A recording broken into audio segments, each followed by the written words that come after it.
এই বিষয় নিয়ে যখন শান্তকে প্রশ্ন করা হলো যে আসলে সাকিব আল হাসানের অভাবটা আসলে বোধ করবে কিনা বা অভাবটা থাকবে কিনা দলে, তখন তিনি বলেছেন আসলে দেখেন সাকিব ভাইয়ের অভাব বোধ সবাই করবে, সাকিব ভাইয়ের মতো অন্য কেউ হবে না।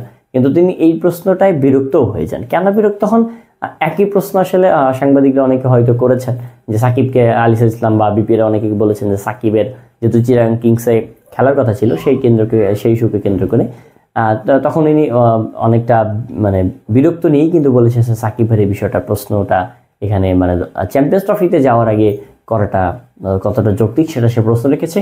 তো আমি বলতে চাই আসলে সাকিব আল হাসানের যে নাম বা 17 বছরের যে ক্যারিয়ার সাকিব আল হাসান এখানে অবশ্যই দলে জায়গা পাওয়ার মতো একজন খেলোয়াড়, এবং 17 বছর যে বাংলাদেশ দলকে সার্ভিস দিয়ে যাচ্ছে সেখানে আসলে আপনি তো মানে অস্বীকার করতে পারবেন না তার অবদান বা তার যে কৃতিত্ব আছে বা তার যে অর্জন দেশের জন্য বা নিজের জন্য হোক যেটাই হোক না কেন, সে তো দেশকে রিপ্রেজেন্ট করেছে বাংলাদেশ ক্রিকেট দিয়ে বা বাংলাদেশ ক্রিকেট অনেক জায়গায় যেখানে বাংলাদেশ ক্রিকেট টিম চেনে না সেখানে অন্তত সাকিব আল হাসানের জন্য বাংলাদেশের যে ক্রিকেট টিম বা বাংলাদেশের একটা দল রয়েছে সেটি কিন্তু অনেকেই জানে। কারণ সাকিব দেখেন ইন্টারন্যাশনাল হিরো।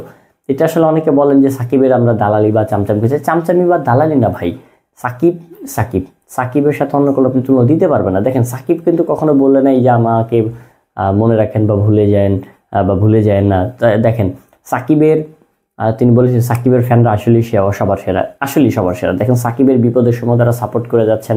সাকিব এখন কিন্তু কোনো লিগে খেলছেন না, কোনো মানে টোটালটাই ক্রিকেটের বাহিরে, সেখান থেকে সাকিবের যে ভক্তরা যে সমর্থন করছে তার প্রতি এটা অনেক কিছু ভাই। একজন প্লেয়ারকে আপনি শুধু ভালোবাসবেন না, একজন প্লেয়ারকে নিয়ে আপনি শুধু গর্ব করবেন না, এটাই কিন্তু আসলে হয়। সাকিব কিন্তু গর্ব করার মতো প্লেয়ার। আপনি চ্যাম্পিয়ন্স ট্রফিতে যে টিম নিয়ে খেলছেন, আপনি কি মনে করেন না যে সাকিব আল হাসানকে আপনি মিস করবেন না? অবশ্যই মিস করবেন, মিস করতে হবে। কারণ তার মতো একজন প্লেয়ার চ্যাম্পিয়ন্স ট্রফিতে থাকলে চ্যাম্পিয়ন্স ট্রফিতে বাংলাদেশ দল হয়তো কিছুটা এগিয়ে থাকতে হবে, এগিয়ে যেতে পারতো। কারণ দেখেন সাকিব কিন্তু বোলিং ব্যাটিং দুটোই অলরাউন্ডার, যেহেতু সেক্ষেত্রে একজনের অভাব পূরণ করতে, আর সাকিবের অভাব আসলে ভাই কেউ পূরণ করতে পারে না। আপনি সাকিবের বিকল্প হিসেবে আপনি মিরাজকে খেলাবেন 3-4-এ?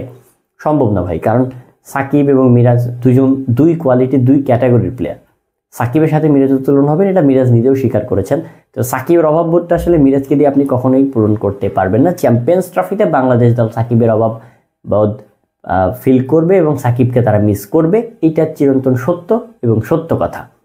সাকিবের বিকল্প আপনি সাকিবকেই বেছে নিতে হবে। সাকিবের বিকল্প আসলে বাংলাদেশের ক্রিকেট অন্তত নেই এবং সারা বিশ্বে অন্তত নেই।